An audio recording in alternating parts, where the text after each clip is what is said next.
guys, I'm in a very critical mission. As you can see, the place is very dark and the danger is everywhere. So this is a very crucial mission. So in this kind of situation, you need to use your senses. I'm looking for my target now. So come with me, guys.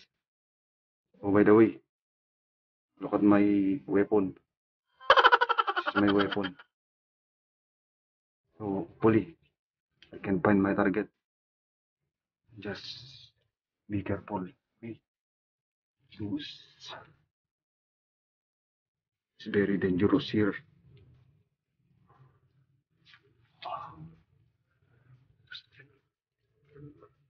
Oh my goodness.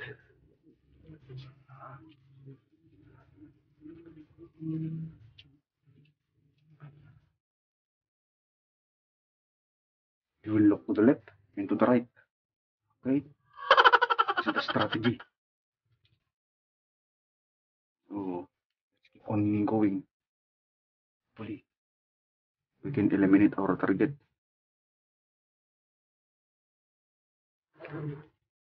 My God. This is a suicide mission.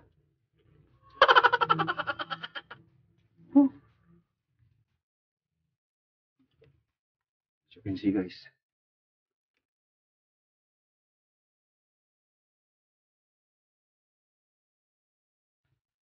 This place is very dangerous. As you can see, the place is too narrow. Narrow gate. Narrow gate.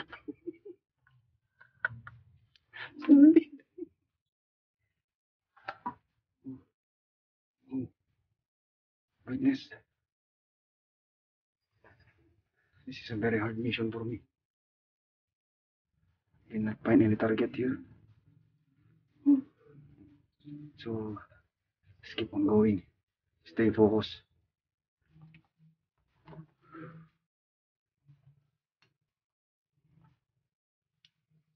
Oh. Yo.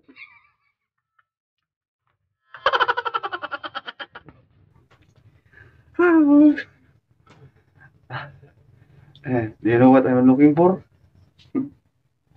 I'm looking for some woods. Wala akong pagtungo.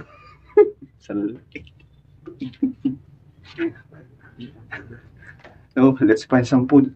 Some woods here. This can be used as for cooking. These dry woods, right?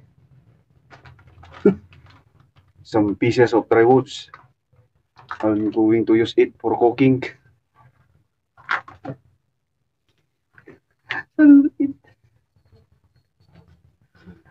Target eliminated. This is our target. I finally found it.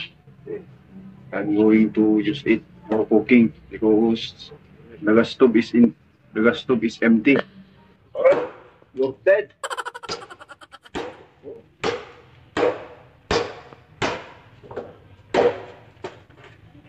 You're dead, man.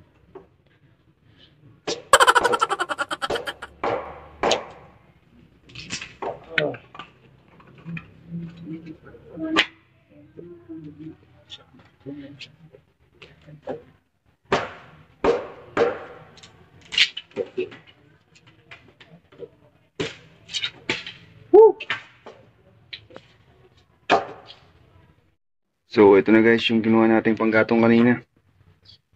Yung kinuha nating kahoy, ginawa natin siyang panggatong. Ayan.